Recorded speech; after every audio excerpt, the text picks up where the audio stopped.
So what is real estate? Real estate and land valuation are critical components of the real estate industry, and they play a central role in various estate-related activities.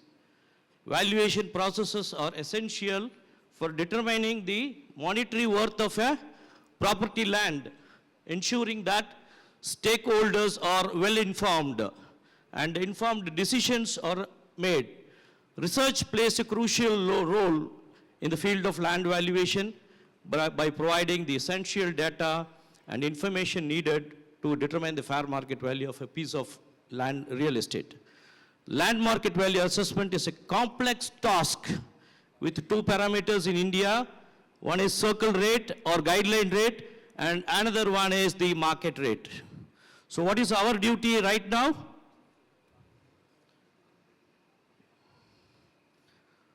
So GIS as a tool, geospatial technology is used to predict land value based on location, future developments, and all-round developments.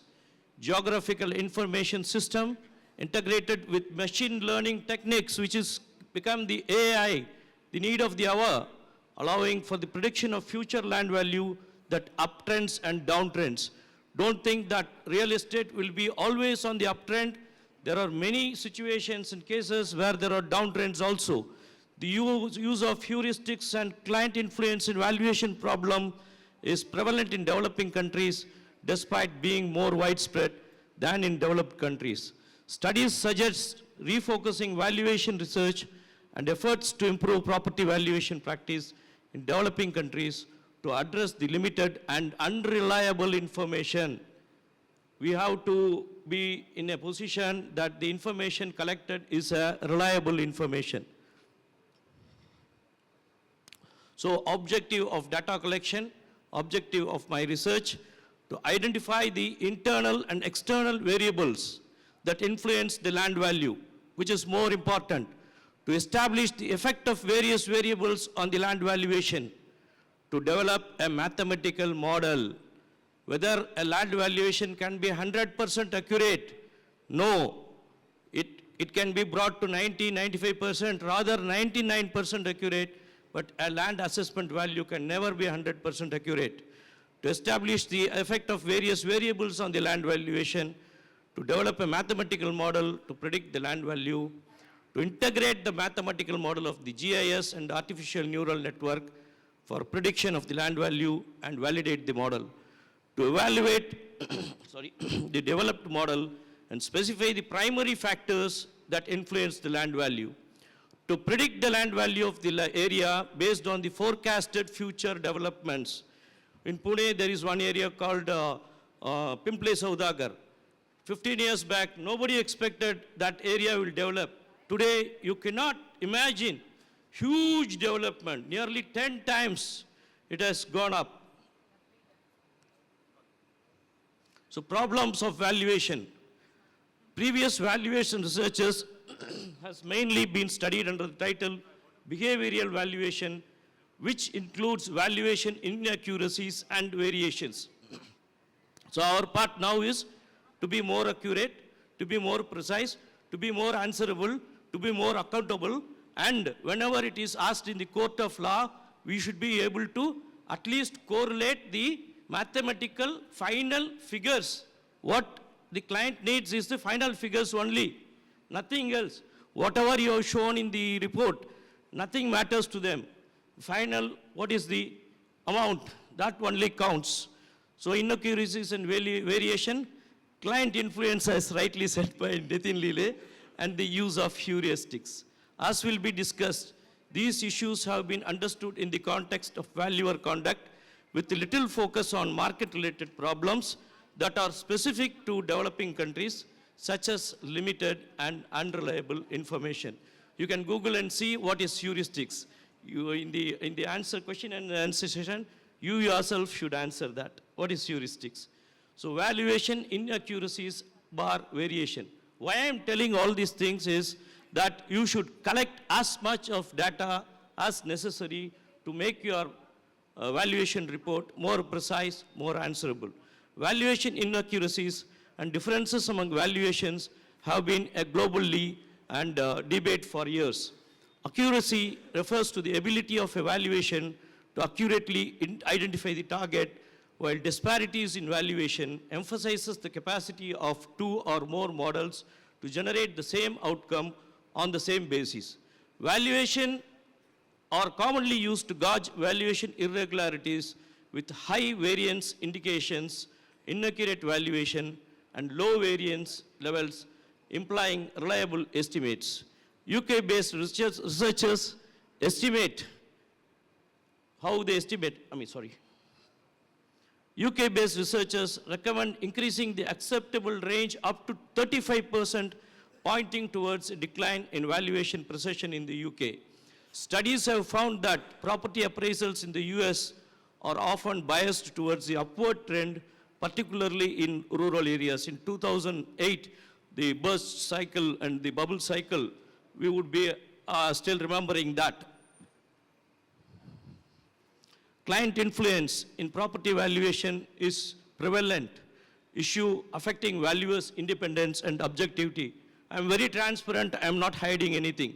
It often stems from clients' vested interest in valuation outcomes, particularly when their compensation is tied to our valuation reports, reported valuations.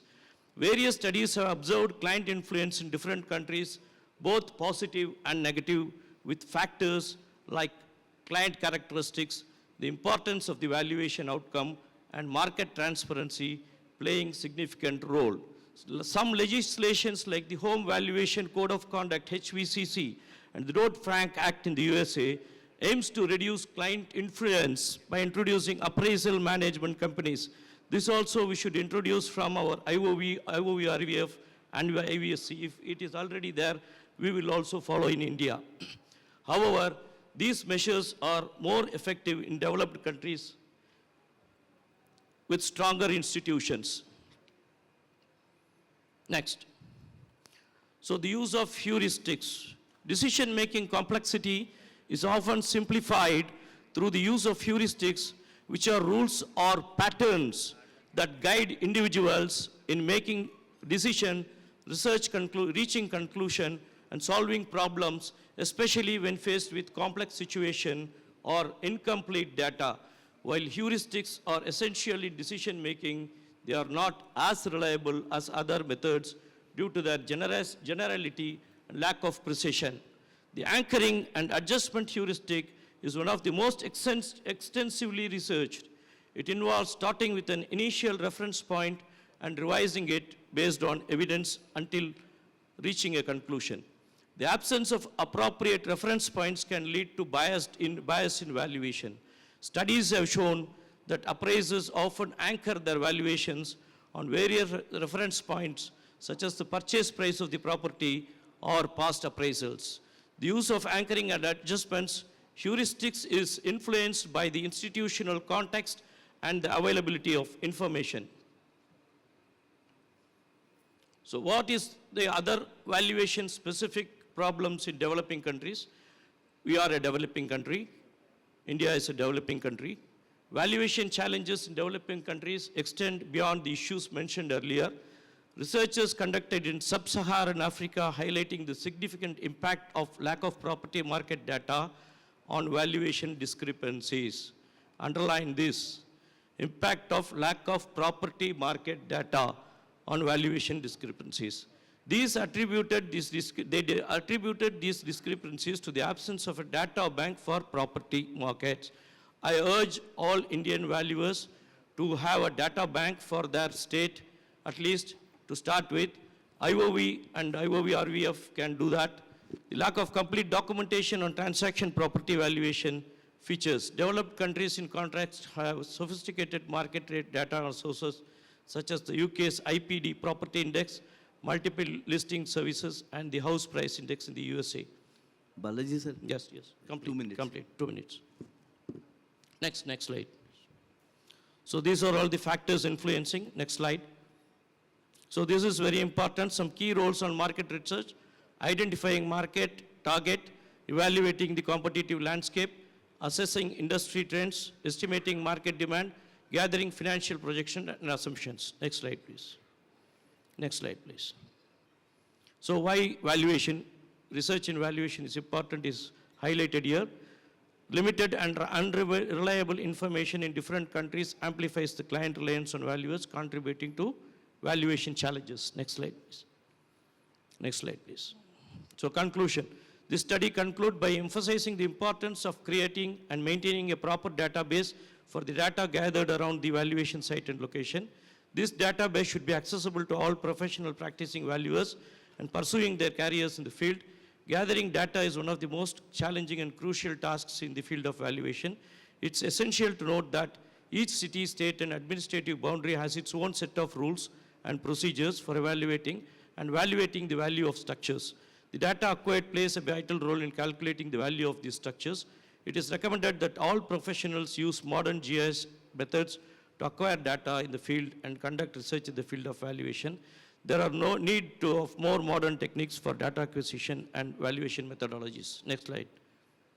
So these are all the papers published by me. These are all the 6 papers, research papers. It's the PowerPoint will be available for you. So the next slide, please. Next slide, please.